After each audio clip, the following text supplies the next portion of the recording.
शनिवार म्हटलं की आपल्याला वाटतं चला सुट्टी, पण खरं तर एका गृहिणीचे कामांची सुरुवात खरं तर आतापासून सुरू होते.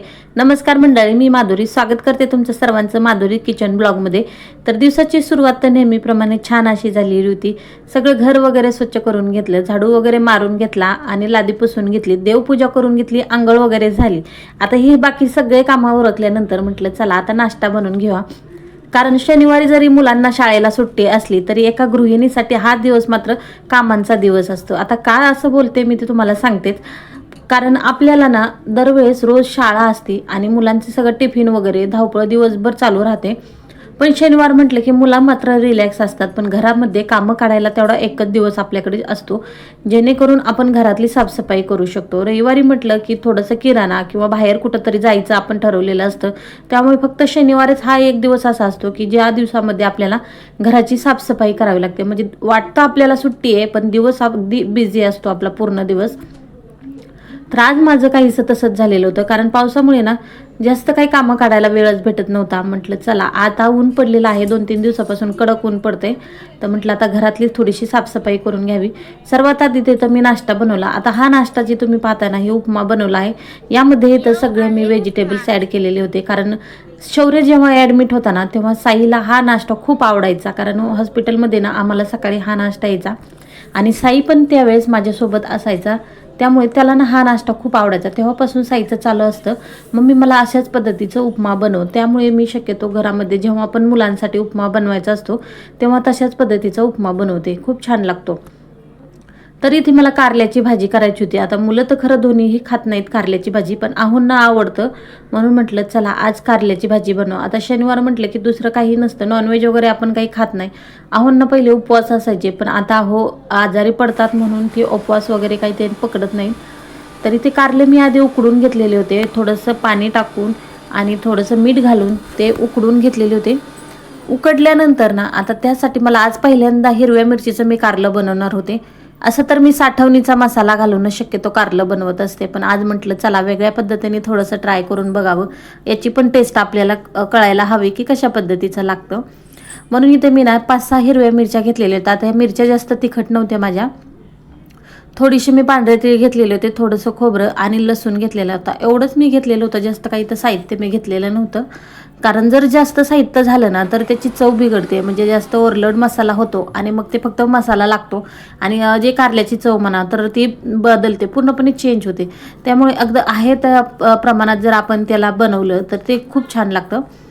तर इथे मी सगळं मिक्सरमध्ये वाटून घेतलं आणि नंतर इथे कढई ठेवलेली होती गॅसवरती, कारण आता मला मसाला परतायचा होता.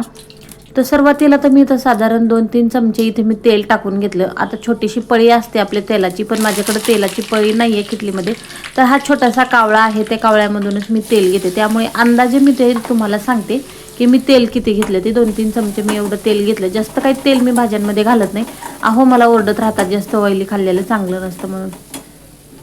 तर साधारण 4 पिशव्या मला 1.5 महिना एवढा जातात. तर तुम्हाला हे तेल किती दिवस जातं हे नक्की कमेंट करून मला सांगा.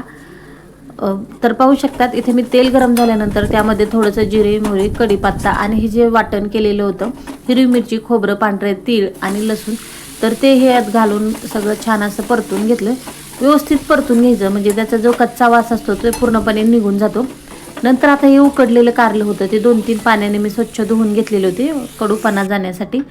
कारण मुलं तर काय कारलं खात नाहीत, पण आहोंना आवडतं आणि मला सुद्धा आवडतं. म्हणजे आहोंना आधी नव्हतं आवडत पण आता आवडतं, कारण पित्त होतं त्यांना आणि पित्तामध्ये ना ते जास्त करून ते कारलं खाल्लेली त्यांनी आणि आता त्यांना ती सवय झाली किंवा त्यांना माझ्या हातचं ते कारलं खूप आवडतं.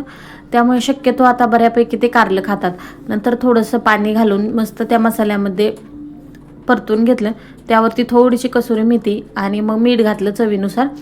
थोडंसं परतल्यानंतर त्यामध्ये थोडासा जाडसर असा शेंगदाण्याचा कूट घालून घेतला. आता आपण महाराष्ट्रीयन म्हटलं की आपल्याकडे शक्यतो शेंगदाण्याच्या कूट यावरती भरपूर जोर असतो. प्रत्येक भाजीला आमच्या इकडे ते शेंगदाण्याचा कूट घालतोच आम्ही. जर शेंगदाण्याचा कूट नसेल तर ती भाजी आम्हाला वेगळी वाटते. म्हणजे कांदा टोमॅटो आम्ही घालण्यापेक्षा ना शेंगदाण्याचा कूट शक्यतो आमच्या इकडे भरपूर प्रमाणात घातला जातो.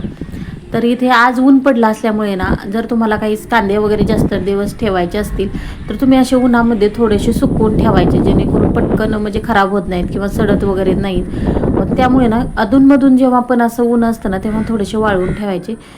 त्याचसोबत इथं मी ना थोडेसे इथे जे माझ्याकडं इडलीसाठी मी तांदूळ म्हणतो आपण, ते साधा तांदूळ रेशनचा, तर तो घेऊन येते मी गावावरून येताना. आणि तो ना त्याला थोडेसे सोंडे झालेले होते, कारण मुंबईमध्ये असं वातावरण असतं की ते काहीच टिकत नाही जास्त.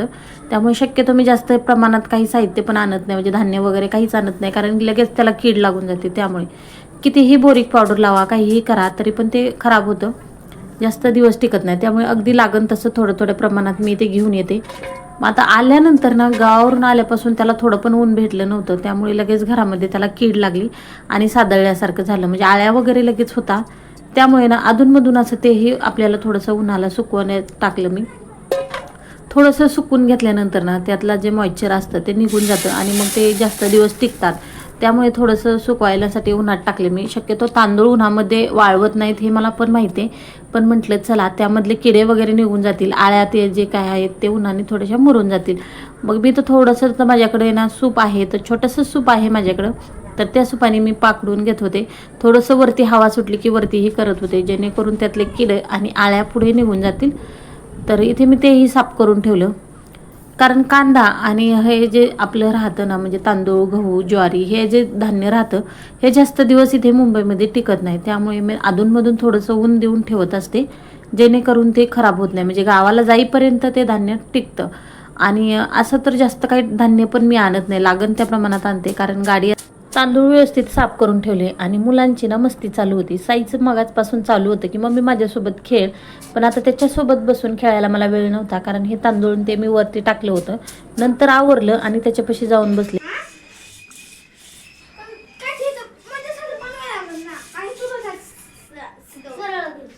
काय बनवलं रे? Racing track.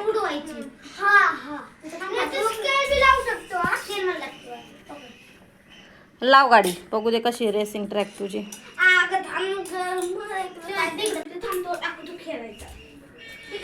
खाली बीड पडन गाडी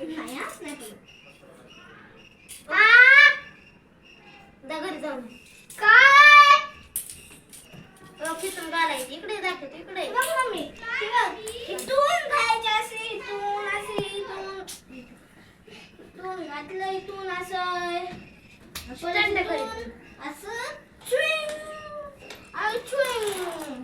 आणि हे बघ मम्मी, आता इथून मी उडी मारणार आहे. अरे इथं कुठून बसते, इथं लावायला मम्मी थांबत इथं. आता वरचे सगळे कामं आवरून घेऊन थोडा वेळ मी मुलांपाशी थांबले, कारण यांचा ड्रेसिंग ट्रॅक मला बघायचा होता.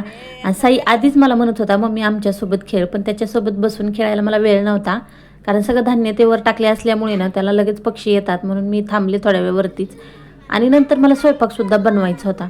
यांचं थोडंसं खेळ बघितला आणि नंतर मी स्वयंपाकाला लागले, कारण कारल्याची भाजी मी बनवलेली होती, पण हे दोन्ही माझी मुलं कारल्याची भाजी खात नाहीत. तर बारक्या लेकाला माझ्या आज पिठलं भाकरी खायची इच्छा होती. त्याचं चालू होतं की मम्मी आज मला पिठलं भाकरी बनव. आता खरं तर ऐकून थोडंसं वेगळं वाटलं, कारण रोज नवीन नवीन काहीतरी मागणारा मुलगा आज चक्क पिठलं भाकरी मला मागत होता. पण खरंच त्याला हे पिठलं भाकरी खूप आवडतं, पण ते गरम गरम असेल. जेव्हा पण आपण भाकरी आणि पिठलं गरम खातो तेव्हा त्याची टेस्ट खूप छान लागते.